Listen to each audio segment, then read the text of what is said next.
जैसा तुम्हारी मर्जी। तभी अखाड़े के पास खड़े ढोल वाले ने ढोल बजाना शुरू कर दिया। ढम ढम ढम। पूरा माहौल रोमांच से भर गया। मुखिया ने हाथ उठाकर कहा, कुश्ती शुरू। हल्कू पहलवान तुरंत आगे बढ़ा। उसका कदम भारी था, धरती तक हिलती महसूस हो रही थी। चंदन सावधानी से खड़ा रहा। हल्कू ने झपटकर चंदन को पकड़ने की कोशिश की, लेकिन चंदन फुर्ती से एक कदम पीछे हट गया। भीड़ से आवाज आई, अरे बच गया। हल्कू थोड़ा हैरान हुआ। उसने फिर कोशिश की। इस बार उसने तेजी से हाथ बढ़ाया, लेकिन चंदन फिर बच निकला। भीड़ अब थोड़ा ध्यान से देखने लगी। अरे ये लड़का तो तेज है। हल्कू ने भौहें चढ़ाईं। अब वह थोड़ा गंभीर हो गया था। उसने पूरी ताकत से चंदन को पकड़ने की कोशिश की। इस बार उसका हाथ चंदन के कंधे तक पहुंच गया। चंदन लड़खड़ा गया। भीड़ से जोरदार आवाज आई, अब गया। हल्कू ने उसे उठाने की कोशिश की, लेकिन चंदन ने पूरी ताकत लगाकर खुद को छुड़ा लिया। वह जल्दी से दूर हट गया। हल्कू अब थोड़ा चिढ़ गया था। उसने गुस्से में कहा, बहुत भाग लिया, अब बच नहीं पाओगे। वह तेजी से आगे बढ़ा। चंदन पीछे हटते हुए सोच रहा था, अगर मैं सीधे ताकत से लड़ूंगा तो हार जाऊंगा। मुझे दिमाग से लड़ना होगा। उसे बचपन की एक बात याद आई। जब उसके पिता जिंदा थे तब उन्होंने एक बार कहा था, बेटा ताकत से बड़ा होता है दिमाग। चंदन ने मन ही मन वही बात दोहराई। हल्कू फिर झपटा, लेकिन इस बार चंदन ने अचानक उसका हाथ पकड़ लिया और तेजी से नीचे झुक गया। हल्कू थोड़ा असंतुलित हो गया। भीड़ से अचानक आवाज आई, अरे ये क्या हुआ। हल्कू ने खुद को संभाल लिया, लेकिन अब वह पूरी तरह गंभीर हो चुका था। उसे समझ आ गया था कि यह लड़का इतना कमजोर भी नहीं है। अखाड़े में अब असली मुकाबला शुरू हो चुका था और चंदन के दिल में एक ही आवाज गूंज रही थी, मुझे जीतना है, अपनी मां के लिए। अखाड़े के चारों ओर खड़े लोग अब पहले की तरह हंस नहीं रहे थे।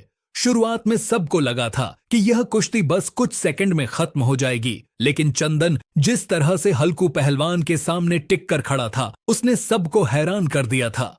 हल्कू पहलवान अब पूरी तरह गंभीर हो चुका था। उसने अपनी मुट्ठियां भींची और चंदन को घूरते हुए बोला, लड़के तू काफी चालाक निकला। चंदन चुप रहा। उसकी सांस तेज चल रही थी, लेकिन उसकी आंखों में अभी भी वही जिद थी। भीड़ में खड़े लोग अब ध्यान से मुकाबला देख रहे थे। किसी ने कहा, अरे ये लड़का तो सच में बच बच कर खेल रहा है। दूसरा बोला, लेकिन कब तक बचेगा। अखाड़े के बीचों बीच हल्कू फिर आगे बढ़ा।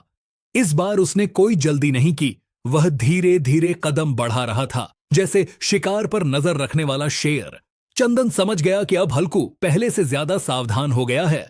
ढोल की आवाज फिर गूंजने लगी, ढम ढम ढम। अचानक हल्कू बिजली की तरह झपटा। इस बार चंदन बच नहीं पाया। हल्कू ने उसका हाथ पकड़ लिया और जोर से खींचा। चंदन जमीन पर गिर पड़ा। भीड़ से जोरदार आवाज आई, हो गया, खत्म। हल्कू ने तुरंत उसे दबाने की कोशिश की। चंदन पूरी ताकत से छटपटाने लगा। उसके हाथ मिट्टी से भर गए। उसके कपड़े भी धूल से सने हुए थे, लेकिन उसने हार नहीं मानी। उसे बस एक ही बात याद आ रही थी, मां को बचाना है। हल्कू उसे दबाकर जमीन पर गिराने की कोशिश कर रहा था, लेकिन चंदन ने अचानक अपनी टांग घुमाई और जोर से धक्का दिया।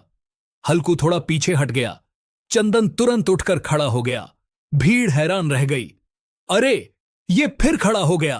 रामदास काका दूर खड़े यह सब देख रहे थे। उन्होंने धीरे से कहा, इस लड़के में हिम्मत है। लेकिन हल्कू अब गुस्से में था।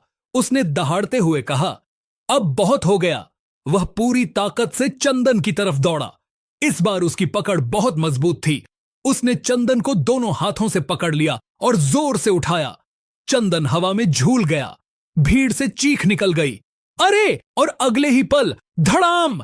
चंदन जोर से जमीन पर गिरा। उसके मुंह से दर्द की आवाज निकल गई।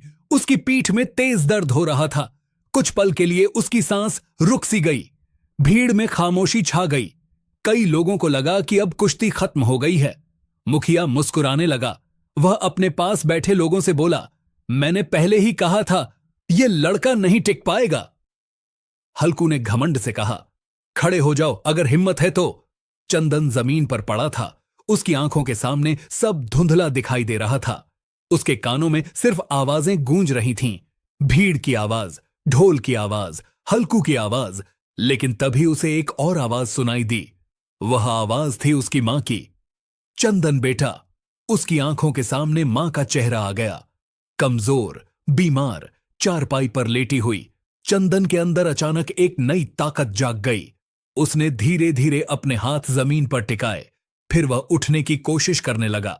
भीड़ में कुछ लोग हैरान होकर बोले, अरे ये उठ रहा है। हल्कू भी चौंक गया। चंदन बहुत मुश्किल से खड़ा हुआ। उसकी सांस तेज चल रही थी। उसके होंठों से खून की हल्की बूंद निकल रही थी, लेकिन उसकी आंखों में हार नहीं थी। हल्कू ने आश्चर्य से पूछा, तू अभी भी खड़ा है? चंदन ने धीरे से कहा, मैं हार नहीं मानूंगा। भीड़ में अचानक सन्नाटा छा गया। अब कोई हंस नहीं रहा था। लोग इस छोटे से लड़के की हिम्मत देखकर चुप हो गए थे। रामदास काका की आंखों में चमक आ गई। उन्होंने कहा, अब असली कुश्ती शुरू होगी। हल्कू ने अपनी गर्दन घुमाई और कहा, ठीक है लड़के, अब मैं भी पूरी ताकत से लड़ूंगा। अखाड़े में तनाव बढ़ गया।